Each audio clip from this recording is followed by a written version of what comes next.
안녕하세요. 오늘 이제 적분에 관한 얘기합시다. 그죠? 미분을 끝내고요. 적분이 이제 미적분 책의 마지막 단원인데요. 적분에는 크게 뭐가 있냐면은 부정적분과 무슨 적분?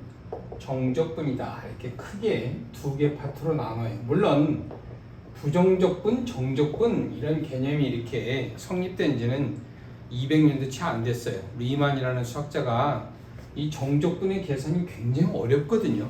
이 정적분의 계산을 아주 쉽게 계산할 수 있는 아주 획기적인 적분법을 하나 개발했어요.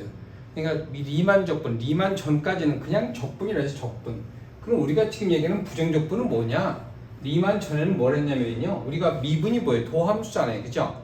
그래서 함수를 하면 반드시 역함수 구했기 때문에 예전에는 뭘 했냐면 그걸 그냥 역도함수가 있어요. 역미분, 역도함수. 미분의 거꾸로다. 미분의 역함수다. 그 말이죠. 그죠? 그리고 뭐라고도 해요? 부정적분을 다른 말로 원시함수라고도 해요. 원시함수. 그 말은 뭔가 하면 미분의 거꾸로니까 미분되기 전의 함수 조상을 찾아간다 해서 원시함수라고 붙였어요. 그죠?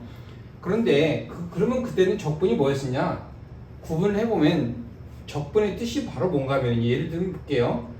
1에서 2까지 x제곱 dx 이게 적분의 기호인데 이게 무슨 뜻인가 하면 이런 뜻이에요. 그냥 어서리까지 y x제곱이라고 하는 함수와 그리고 x = 1과 2, 즉 x = 1과 2 x축으로 둘러싸인 무슨 적? 면적. 세상에 이게 정적분의 뜻이었어. 적분의 뜻이요. 그런데 여러분 생각해 보세요. 우리가 지금까지 삼각형의 면적, 사각형의 면적, 원의 면적 이런 건 구해봤지만 이렇게 희한하게 생긴 면적을 구할 길이 없었잖아요. 됐죠? 그래서 예전 사람들은요 이 면적을 어떻게 구했는지 아세요? 구분구조법, 일본 말로요. 그러니까 적당히 쪼개서 면적을 구하는 방법. 예를 들면 이런 거였어요. 원의 면적을 구할 때 원을요 적당히 쪼개요. 적당히 쪼개면 뭐가 만들어져요? 다각형이 만들어지죠. 이 다각형 구할 때 삼각형 면적은 우리가 알고 있었으니까 삼각형 면적을 몇 개 해서 8개 해서 싹 더하면 원의 면적과 비슷한 값이 나와요. 됐죠? 근데 정확히 원의 면적은 아니죠. 정확히 원의 면적 구하려면 이 오차가 없어져야 되는데 이 오차가 없어지려면 어떻게 해야 되겠어요? 무한히 쪼개면 이 면적이 원과 비슷해지는 거죠. 이런 것들을 구분구조법이라고 하는데요. 이렇게 어떤 영역의 면적 구하는 게 굉장히 시간도 오래 걸리고 힘들었다고 해요. 그런데 리만이라는 사람이 약 200년 전에 이런 면적을 구하는 획기적인 방법을 만들었어요. 그 획기적인 방법을 바로 이 부정적분을 이용한 거예요. 그래서 리만 이후로 우리가 적분을 이렇게 쪼개는 거예요. 부정적분과 정적분이다. 됐죠? 원래 부정적분의 뜻이 뭔가 하면 x제곱 인테그랄이라고 있는데요. 이 뜻이 무슨 뜻인가 하면 x제곱아 너 어디서 왔니? 그런 뜻이에요. 다시 말하면 이놈의 조상을 묻는 거예요. 다시 말하면 이놈이 미분되기 전에는 뭐였지? 라고 묻는 거예요. 너 어디서 왔니? 어디서 왔지? 그러면 x제곱이 x제곱 저거 적분하면 3분의 1 x 3승 그러거든요. 이렇게 됐죠? 반드시 C는 붙여. 왜 C를 붙여야 되는지 보여줄게요. 얘를 미분하면 뭐가 되게 미분하면 3 내려고 없어지고 x제곱 얘는 없어지니까 여기 나왔잖아요. 그죠? 됐죠? 이게 바로 부정적분의 뜻이에요. 무슨 뜻인가 하면 너의 조상은 누구니? 너는 미분되기 전에 뭐였지? 이 사람은 미분되기 전에 이거였어요. 됐죠? 그래서 이걸 미분하면 다시 이게 나온다는 뜻이거든요. 됐어요? 이렇게 해볼게요, 여러분. x제곱을 미분하면 뭐죠? 2x고요.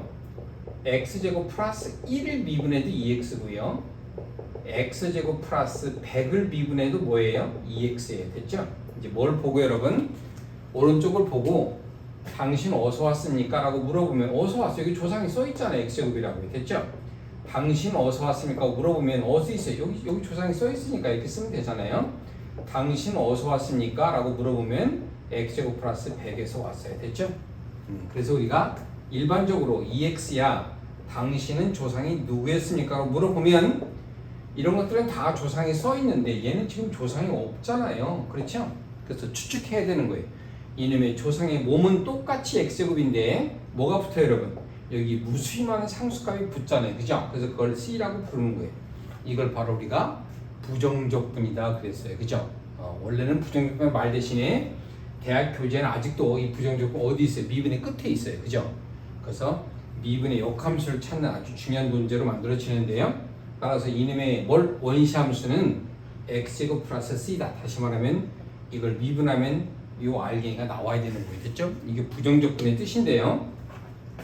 예쁘게 다시 한번 써볼게요. 여러분 보세요. 어떤 함수를 뭐해서 적분해서 뭐가 나왔다고 하면 그러면 오른쪽을 딱 보고 이것을 미분하면 뭐다? 미분하면 C는 없어지고 미분하면 RE가 나온다. 됐죠? 말로 쓸게요. 말로 쓰면 뭐라고 쓸까요, 여러분? fx의 부정적분은 굉장히 많은데요. 잘 보세요. 워낙 많잖아요. C가 뭔지 모르니까. 그래서 반드시 부정적분이 할 때는 여기다 소수 붙여요. 스몰 fx의 한 부정적분을 뭐라고 하면 라지 fx하고 다 똑같은 말이에요. 이 말이나 이 말이나 이 말이나 다 똑같은 말이라고 해요. 됐죠? 이게 부정적분의 정의예요. 오케이? 다시 말하면 여러분 생각해서 여기 중요한 논리가 하나 있는데요. 어떤 함수의 부정적분, 다시 말하면 스몰 fx의 부정적분들이 되게 많이 있는데요.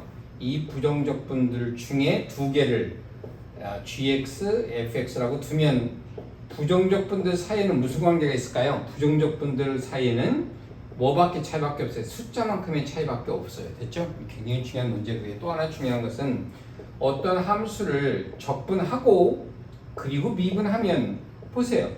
이놈의 원시 함수 구하고 다시 미분하니까 자기 자신은 돌아오고요. 만약에 어떤 함수를 미분 먼저 하고 적분으로 끝나면 되게 조심해야 돼요. 그죠? 뭘 미분하고 적분하면 자기 자신은 5대 적분으로 끝나면 반드시 C가 붙어야 돼요. 됐죠? C를 안 붙이면 0점 처리하는 게 좋아요.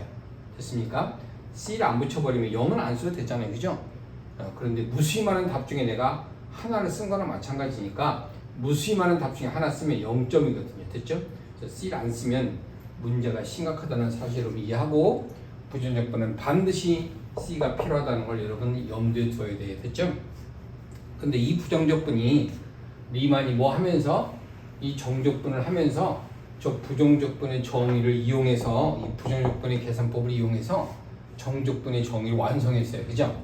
그럼 한 것처럼 우리가 A에서 B까지 어떤 함수의 적분값은 굉장히 복잡했어요. 그죠? 구분적법이라는 괜히 논제를 하고요. 이제 선택 미적분에 가면 증명해요. 그죠? 그런데 여기서는 증명할 수 없고요. 이놈의 한 부정적분을 라지 f라고 하면 무슨 소린가 하면 스몰 fx의 한 부정적분을 라지 f라고 하면 그러면 이 더러운 정적분의 값이 그냥 부정적분에다가 아래끝 위끝 다시 말하면 위끝 넣고 아래끝 넣어서 빼면 그만이다라는 이 무서운 증명을 리만이 완성했어요. 그래서 이걸 바로 정적분의 아주 중요한 계산법으로 오늘날 우리가 이용하고 있는 대표적인 방법에 속해요. 다시 말하면 이런 복잡한 면적값을 구하기 위해서 부정적분이 필요하고 그 부정적분에다가 위끝 아래끝 넣어서 계산하면 이 복잡한 면적의 값을 구할 수 있다 그런 뜻이었어요. 1부터 2까지 이 지저분한 함수의 면적 어떻게 구한다고요? 이님이 한 부정적분 4분의 x C는 안 써도 돼요. 왜냐면 어차피 2 넣고 뭐 넣으면 2 넣고 뭐 넣으면 1 넣으면 C는 어차피 이렇게 없어지잖아요. 그죠? 따라서 이 값이 뭐다? 4분의 15다. 됐죠? 다시 말하면 이 복잡한 함수 y꼴 x 3승과 1과 2로 둘러싼 부분에 이 면적이 뭐라고요? 이 면적이 4분의 15도라고 하는 이런 위대한 계산법을 리만이 만들었어요. 그래서 이거를 리만적분이라고도 하고요. 리만이 바로 이 정적분의 위대한 계산법을 만들었다는 얘기예요. 바로 이 리만적분 때문에 정적분의 아주 중요한 성질이 몇 가지 등장을 해요. 그게 무슨 소린가 하면 보세요 여러분. 아래끝 윗끝이 같으면 면적은 뭐겠어요? 당연히 0이겠죠. 그죠? 아래끝 윗끝이 같은데 면적이 어디 있겠어요? 또 하나 A에서 B까지 fx dx라고 하면 어떻게 하면 좋겠어요 여러분? 아래끝 윗끝을 바꾸면 뭘 붙이면 좋아요? 마이너스 붙이면 돼요. 왜냐면 얘는 fb-fa고요. 얘는 뭐예요? fa-fb니까 뭐 붙여야 같아지겠어요? 당연히 마이너스 붙여야 같아지겠죠. 됐죠? 아래끝 윗끝의 자리를 바꾸면 뭘 취한다? 마이너스를 붙인다. 또 하나 중요한 게요. A에서 B까지 fx dx의 정적분의 값은 뭐라고 하면 좋겠어요 여러분? A에서 C까지 fx에다가 뭘 더하면 좋아요? C에서 B까지 fx 더해도 좋아요.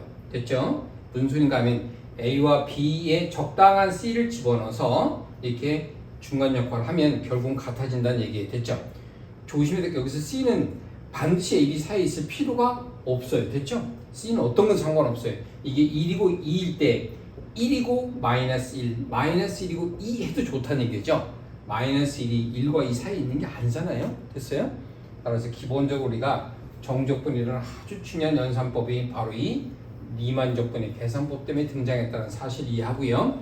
이 정적분과 부정적분의 기본적인 연산을 우리가 충실히 시행하면서 이제 적분을 시작하는데요. 이 정적분의 계산법이 이렇게 간단하게 있지만 그래도 실은 이 함수가 복잡해지면 이 정적분의 계산이 시간이 되게 오래 걸려요. 그래서 우리가 다음 시간에는 이 정적분의 여러 가지 계산 유형이 있어요. 그죠?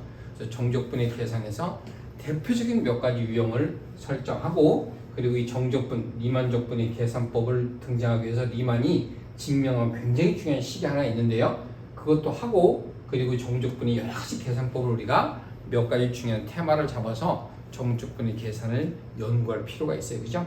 다음 시간에 우리가 정적분의 여러 가지 계산법을 이해하고 정적분의 아주 중요한 내용을 다시 한번 점검해서 적분의 기본적인 연산을 완성하도록 합시다. 됐죠? 오늘은 여기까지 하겠습니다. 감사합니다.